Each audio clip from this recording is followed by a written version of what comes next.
Hi friends. ఈ video Praveen Kumar గారికి సంబంధించినటువంటి అందరూ చాలామంది మాట్లాడుతున్నారు. ఎందుకో కుమార్ గారి గురించి నేను కొన్ని విషయాలు తెలిసిన తర్వాత నేను కూడా ఒక వీడియో చేయాలనే ఉద్దేశంతో నేను ఈ వీడియో చేస్తున్నాను.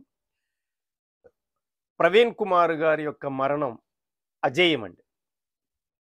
ఆయన తిరిగి జన్మించాడు అనేది నాకు అర్థమైన విషయం. ఈ వీడియోలో నేను వివరంగా మీతో మాట్లాడాలనుకుంటున్నాను. యాక్చువల్‌గా కుమార్ గారి గురించి నాకసలు ఏమీ తెలీదు. నేను ఈ మధ్య అయితే రీసెంట్‌గా కొంచెం పని ఒత్తిడి వల్ల పేపర్‌లు గూడా చుట్టలేదు. వార్తలు గూడా వినటం లేదు. నాకు తెలీదసలు. నేను 4 తారీఖు, 3 తారీఖు అనుకుంటా. నాకు పని ఉండి చీరాల టౌన్‌కి వెళ్తే, చీరాల గడియార స్తంభం సెంటర్‌లో నిరసన ప్రదర్శన జరుగుతుంది. చాలామంది గుమిగూడుండారు. అక్కడ మాట్లాడుతున్నారు. అందరి చేతుల్లో మైనపొత్తులు వెలుగుతూ ఉన్నాయి. నైట్ 7, 6:30, 7 ఆ ప్రాంతంలో. సరే నేను అక్కడ ఏంటని చెప్పి దగ్గరికి వెళ్తే, అక్కడ ఒక ఫోటోలు పట్టుకొనున్నారు.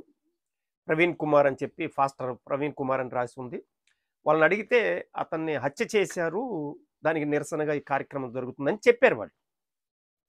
అప్పుడు నాకనిపించిందేందంటే, అంటే ఫాస్టర్ గారిని చంపారు అనంటే సహజంగా ఆర్ఎస్ఎస్ వాళ్ళు, హిందూ మతోన్మాదులు చేసే దాడుల్లో భాగంగా చంపేసుంటారు. సహజంగా అనుకుంటాం. నేను అలానే అనుకున్నా. కాకపోతే నేననుకుంది ఫీలయిందేంటంటే, ఎవరిని చంపినప్పుడు ఆ మతానికి సంబంధించిన వాళ్ళు మాత్రమే రోడ్డు మీదకొచ్చి నిరసన తెలియటం కాకుండా, అన్నీ మైనారిటీ మతాలు కలిసి ఆ రోడ్డు మీదకి వస్తే బాగుంటుంది అనిపించింది నాకు. అట్లా వీళ్ళందరినీ కలపగలిగితే బాగుంటుంది. అట్లనే ముస్లిం సోదరులు, బౌద్ధ భిక్షువులు అట్లా మైనారిటీ మతాలు ఎన్నైతే ఉన్నాయో వీళ్ళందరూ, ఎందుకంటే రేపు వీళ్ళందరి మీద దాడులు జరుగుతాయి. అంటే వీళ్ళందరూ కలిసికట్టుగా చేస్తే బాగుంటుంది అని నేను ఫీల్ అయ్యాను. సరే అక్కడి నుంచి ఇంటికొచ్చేసాను. నా పనులేదో చేసుకొని పొద్దున్నే నేను హై స్కూల్ గ్రౌండ్‌కెళ్తాను నేను. అక్కడ వాకింగ్ చేసి, ఎక్సర్‌సైజ్‌లు చేసుకొని కొంచెం ఫుట్‌బాల్ ఆడి బయటకొస్తాను. ఈ ఫుట్‌బాల్ ఆడి బయటకొచ్చిన తర్వాత మనోళ్ళందరూ, ఫుట్‌బాల్ ఆడిన కుర్రోళ్ళందరూ మాట్లాడుకుంటున్నారు. ఇదే ప్రవీణ్ కుమార్ గారి గురించి. నేను రెండోసారి వినటం అది. నేను ఆ రాత్రి ఆ నిరసన ప్రదర్శనలో విన్నాను పేరు. తర్వాత ఇక్కడ పేరు విన్నాను. అంటే అసలు ఆ తీవ్రత గాని, ఇంకోటి గాని నాకేం తెలీదు. అంటే వీళ్ళు మాట్లాడుకుంటూ ఆ సంఘటన ఎలా జరిగింది, ఏంటి, అది యాక్సిడెంట్ అని, కాదని, హత్యని ఇట్లా మాట్లాడుకునే క్రమంలో ఆయన బ్రాందీ షాప్‌కెళ్ళి బండి మీద బ్రాందీ కొనుక్కొని తీసుకొని వెళ్తున్నాడు అనేది వాళ్ళు మాట్లాడుతున్నారు. నాకు ఆశ్చర్యమేసింది. ఫాస్టర్ గారేంటి బ్రాందీ షాప్‌కెళ్ళి బ్రాందీ కొనటం ఏంటి?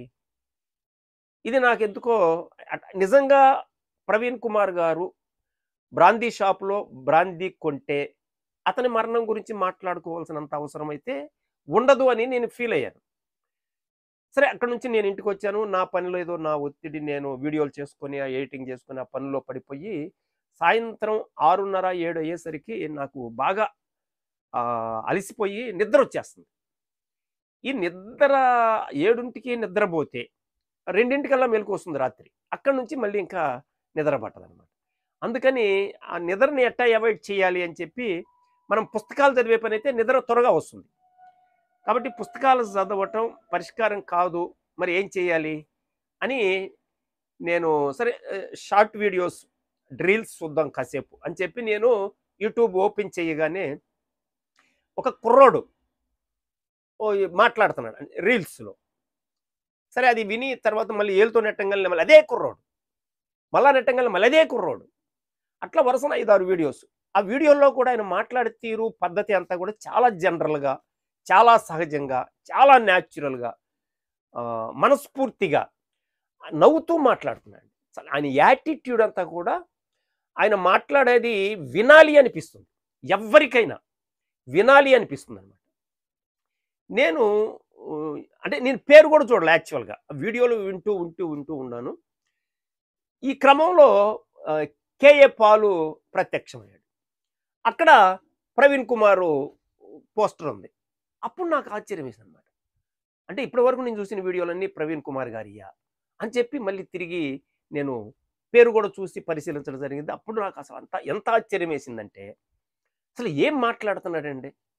ఎలా మాట్లాడుతున్నాడు చాలా అద్భుతంగా. అవకాశం ఉంటే అందరూ ఆ వీడియోలు చూడండి. ఆయన మత ప్రచారానికి సంబంధించిన అంశం మాట్లాడటం లేదు. ఆయన మతానికి వ్యతిరేకి. మతాలకి వ్యతిరేకి అతను. అతను మనిషి గురించి మాట్లాడుతున్నాడు. మానవత్వం గురించి మాట్లాడుతున్నాడు. చాలా అద్భుతమైన ప్రజెంటేషన్ అండి. అసలు అతను మాట్లాడే తీరు, అతని యాటిట్యూడ్ చాలా స్వచ్ఛంగా ఉంది. ఆయన నవ్వైతే మల్లె పువ్వులా నవ్వుతున్నాడు అండి. చిన్న పిల్లలు నవ్వినట్టు నవ్వుతున్నాడు. అంత హృదయపూర్వకంగా మాట్లాడుతూ, నవ్వుతూ చాలా శక్తివంతమైనటువంటి ఆయన ప్రజెంటేషన్ అయితే చాలా అద్భుతంగా ఉంది. అంటే ఎవరైనా గాని మతాలకు అతీతంగా ఏ మతమైనా కావచ్చు. ఆయన వీడియోలు ఖచ్చితంగా చూస్తారు, వింటారు. అంతగా ఆయన ఆకట్టుకుంటున్నాడు. అంతగా అద్భుతంగా మాట్లాడుతున్నాడు. చాలా శక్తివంతంగా, చాలా ఎనర్జెటిక్‌గా. ఆయన మొత్తానికి ఏదో ఒక పద్ధతి అంటే ఒక ఫిలాసఫీని కలిగి ఉన్నాడు అతను. అతను మనిషిని బేస్ చేసుకొని మాట్లాడుతున్నాడు. మానవత్వాన్ని బేస్ చేసుకొని మాట్లాడుతున్నాడు. అసలు మతపరమైనటువంటి అనుమానం మీకెక్కడ రాదండి. మత ప్రచారకుడు అనే అనుమానమే రాదు. ఇంకొకటి ఆయన మాట్లాడే భాష కూడా మీకు ఫాస్టర్లు గాని, లేదా మిగతా మతాలోళ్ళు గాని మాట్లాడితే తెచ్చిపెట్టుకొని మాట్లాడతారు. కృత్రిమంగా ఉంటుంది. కానీ ప్రవీణ్ కుమారు చాలా స్వచ్ఛంగా అండి. చాలా నిజాయితీగా, చాలా అద్భుతంగా మాట్లాడతారు. నేనైతే ఫాస్టర్లు అని చెప్పబడే వాళ్ళలో ఇంతగా ఇన్‌ఫ్లుయెన్స్ చేసినటువంటి వ్యక్తి, అంత అద్భుతంగా మాట్లాడగలిగిన వ్యక్తిని నేను ఫస్ట్ సారి చూడటం అండి నా జీవితంలో. ఇంకా ఎంతమంది ఉన్నారో నాకు తెలీదు గానీ, నేను ఫస్ట్ సారి వింటున్నాను. ఆయన స్పీచ్ అద్భుతం. అద్భుతం, అనిర్వచనీయమనండి. అద్భుతంగా మాట్లాడారు. కాబట్టే, కాబట్టే శత్రువుకి గుండెలు అదిరిపోయే విధంగా, శత్రువుని భయపెట్టే విధంగా, భయభ్రాంతులకి గురయ్యే విధంగా ఆయన ప్రజెంటేషన్ అనేది ఉంది. అంటే ప్రజలని, సాధారణమైన ప్రజల్ని, అన్ని మతాల్లో ఉన్నటువంటి ఆలోచింపజేయగలిగిన మనుషులందరినీ ఆకట్టుకోగలిగినటువంటి శక్తి ఆయన మాటల్లో ఉంది. ఆయన ప్రజెంటేషన్‌లో ఉంది. ఆయన ఉపన్యాసంలో ఉంది. ఆయన యాటిట్యూడ్‌లో ఉంది. ఆయన మాట్లాడితే మనుషులతో మాట్లాడడండి. నాకు అర్థమైంది. మనసులతో మాట్లాడతాడు. హృదయాలతో మాట్లాడతాడు. ఆయన హృదయంతో మాట్లాడతాడు. ఆయన మనస్ఫూర్తిగా మాట్లాడతాడు. అంటే మనసులతో మనసు మాట్లాడటం అనేది ఆయన ఉపన్యాసాల్లో మనకు అర్థమవుతుంది. అందుకని ఆయన భావాలు ఏ మనిషిలో అయినా ఇంకిపోతాయండి. జీర్ణమైపోతాయి, ఇంకిపోతాయి. అంత అద్భుతంగా ఆయన ప్రజెంటేషను, ఎక్సలెంట్ ప్రజెంటేషన్ అండి. నిజంగా చాలా అద్భుతం. కాబట్టి సహజమండి. హిందూ మతోన్మాదులు భయపడటానికి అవకాశం ఉంది. కాబట్టి ఇలాంటి వ్యక్తిని బ్రతకనిస్తే చాలా ప్రమాదమని ఆలోచించటానికి 100% అవకాశం ఉన్నటువంటి ప్రజెంటేషన్స్ ఆయన వీడియోలు క్లియర్‌గా అర్థమవుతుంది. చాలా క్లియర్‌గా. అందుకనే ప్రవీణ్ కుమార్‌ని వాళ్ళు హత్య చేయటానికి ఆయన్ని సెలెక్ట్ చేసుకోవటానికి అది ఒక బలమైన కారణం. దాంట్లో ఇంకొక అనుమానమే లేదండి. అయితే ఇక్కడ ఆహ్, ఆయన మరణం తర్వాత సంభవించినటువంటి దాన్ని యాక్సిడెంట్‌గా ఎవరైనా మాట్లాడితే ఖచ్చితంగా మతోన్మాదుల కుట్రలో భాగంగా మాట్లాడే వాళ్ళు తప్ప ఇంకెవరు ఇది యాక్సిడెంట్ అని మాట్లాడరు. యాక్సిడెంట్ అని అంటున్నారు అంటేనే వాళ్ళు హిందూ మతోన్మాదుల సమర్థకులు అని అర్థం. ఇంకొక అర్థం లేదు. వాళ్ళకి ఏం తెలిసినా తెలియకపోయినా అది అట్లనే మాట్లాడతారు. కాబట్టి ఇది యాక్సిడెంటా కాదనే చర్చ అనవసరం నాకు తెలిసి. అసలు చర్చే అనవసరం. ఖచ్చితంగా 100% హత్య అది. చంపేశారు. దాంట్లో అనుమానమే లేదు. అయితే పాలక వర్గాలు, ప్రభుత్వం వాళ్ళ చిత్తశుద్ధిని, నిజాయితీని ప్రదర్శించాల్సిన అవసరం ఉంది. ఈ కుట్రలో మేము భాగస్వాములం కాదు అని రుజువు చేసుకోవాల్సిన అవసరం ఉంది. అది వాళ్ళ భుజస్కంధాల మీద ఉంది. అయితే ఇక్కడ మరొక్క విషయం ఏంటంటే ప్రవీణ్ కుమార్ గారు చంపేశాం, ప్రవీణ్ కుమార్‌ని అంతం చేశాం, చంపేశాం.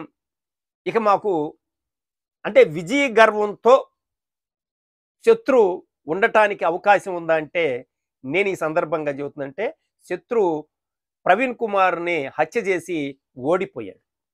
ఓడిపోయాడు. ఎందుకంటున్నానంటే ఇలాగా ఈరోజు అంటే ఆయన బ్రతికుంటే ఆయన వీడియోలు ఎంతమంది చూసి ఉండేవాళ్ళు. కానీ ఈరోజండి సోషల్ మీడియాలో ప్రవీణ్ కుమార్ బ్రతికి ఇంతకు ముందు కంటే వేల రెట్లు శక్తివంతంగా చక్కెర్లు చేస్తున్నాడు. తిరుగుతున్నాడు సోషల్ మీడియాలో. మాట్లాడుతున్నాడు. నవ్వుతున్నాడు. తన యాటిట్యూడ్, తన భాష, తన భావాలు ఎదజల్లుతున్నాడండి. ఇంతకుముందు కొద్ది మంది చూసుంటారు. ఈ రోజున కోటాను కోట్ల మంది దగ్గరికి ఆ వీడియోలు హల్చల్ చేస్తున్నాయి. చాలా అద్భుతంగా. చాలా. నేనే ఆశ్చర్యపోయానండి. నేను రాత్రి 2:30 దాకా చూస్తూనే ఉన్నాను. నాకు టైం తెలీలా. ఆయన వీడియోలే వస్తున్నాయి. అంటే చూడండి ఇక. అంటే కోటాను కోట్ల మంది ప్రజల దగ్గరికి సోషల్ మీడియాలో ఆయన బ్రతికి శక్తివంతంగా తిరుగుతున్నాడు ఆయన. మీరు ఓడిపోయారా? హత్య చేసి గెలిచారా? ఆలోచించండి. కాబట్టి ఫ్రెండ్స్, ప్రవీణ్ కుమార్ యొక్క మరణం అజేయం. అజేయం. అంతే. ఆయన అమరుడు.